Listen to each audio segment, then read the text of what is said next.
పట్టభద్రుల ఉపాధ్యాయ ఎమ్మెల్సీ ఎన్నికల ప్రచారం ముగిసింది. హోరాహోరీగా సాగిన ప్రచారానికి మంగళవారం సాయంత్రంతో తెరపడింది.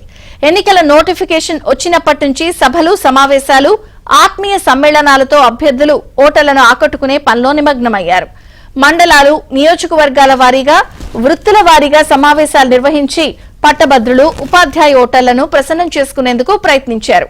కరీంనగర్, మెదక్, ఆదిలాబాద్, నిజామాబాద్ పట్టభద్రుల, ఉపాధ్యాయుల, నల్గొండ, ఖమ్మం, వరంగల్ ఉపాధ్యాయ ఎమ్మెల్సీ ఎన్నికల ప్రచారం సాధారణ ఎమ్మెల్యే, ఎంపీ ఎన్నికలను తలపించే విధంగా మారడం చర్చనీయాంశంగా మారింది.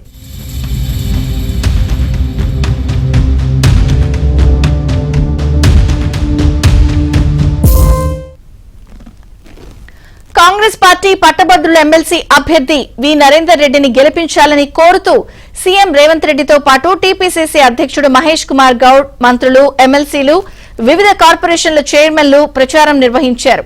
బీజేపీ పట్టభద్రుల ఎమ్మెల్సీ అభ్యర్థి అంజిరెడ్డి పక్షాన కేంద్ర మంత్రులు కిషన్ రెడ్డి, బండి సంజయ్, రాజ్యసభ సభ్యుడు లక్ష్మణ్, ఎంపీలు, ఎమ్మెల్యేలు ప్రచారం చేశారు.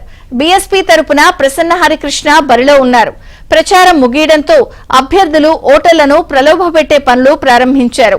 ఉపాధ్యాయుల ఎమ్మెల్సీకి సంబంధించి ఒక అభ్యర్థి, ఒక ఓటరు 5,000 చొప్పున, మరో అభ్యర్థి 3,000 రూపాయల చొప్పున పంపిణీ చేస్తున్నట్లు ప్రచారం జరుగుతోంది.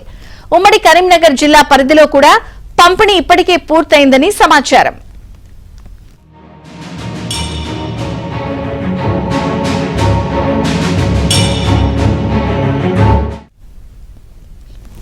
పట్టభద్రుల ఎమ్మెల్సీకి సంబంధించి ఇవాళ రాత్రి వరకు పంపిణీ పూర్తి చేయాలని భావిస్తున్నట్లు సమాచారం. ఉపాధ్యాయ ఎమ్మెల్సీ అభ్యర్థులకు ఓటుకు 1000 నుంచి 5,000 రూపాయల వరకు, గ్రాడ్యుయేట్ అభ్యర్థులు ఓటుకు 1000 నుంచి 2,000 రూపాయల వరకు పంపిణీ చేసేందుకు ప్రణాళిక రూపొందించినట్లు తెలిసింది. డబ్బు పంపిణీతో పాటు వీలైన చోట్ల 10 నుంచి 20 మంది పట్టభద్రుల ఓటర్లకు విందులు నిర్వహించేందుకు ఏర్పాట్లు చేసినట్టు తెలిసింది.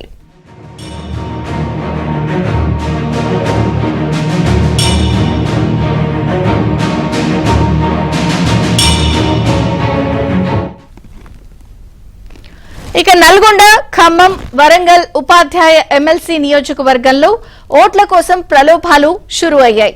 ఈ నియోజకవర్గంలో 19 మంది అభ్యర్థులు పోటీలో ఉన్నారు. 3 ఉమ్మడి జిల్లాల పరిధిలో కీలకమైన పోటీదారులకు సంబంధించిన ప్రతినిధులు ఎక్కడికక్కడ ఉపాధ్యాయులకు, వారి కుటుంబ సభ్యులకు దావత్లు ఇస్తున్నట్లు సమాచారం. మరోవైపు మంగళవారమే 2 అభ్యర్థులకు సంబంధించి ఓటర్లకు డబ్బుల పంపిణీ మొదలుపెట్టినట్లు ప్రత్యర్థి సంఘాలకు చెందిన సోషల్ మీడియా గ్రూపుల్లోనూ వైరల్ గా మారింది.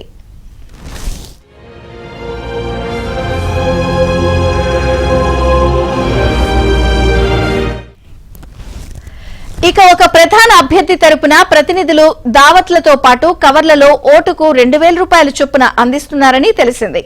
మరో అభ్యర్థి తరపున సైతం ఇదే తరహాలో విందులు, ఫోన్ పే, గూగుల్ పే ద్వారా 2,000 రూపాయల వరకు పంపిస్తున్నారని చెప్తున్నారు. మరో అభ్యర్థి తరపున ఇవాళ లేదంటే పోలింగ్ సమయానికి నగదు అందేలా ఏర్పాట్లు చేసినట్లు సమాచారం. ఈ అభ్యర్థి తరపున 4,000 రూపాయల వరకు డబ్బులిచ్చేందుకు సన్నాహాలు చేస్తున్నారని ఉపాధ్యాయ వర్గాల్లో చర్చ జరుగుతోంది.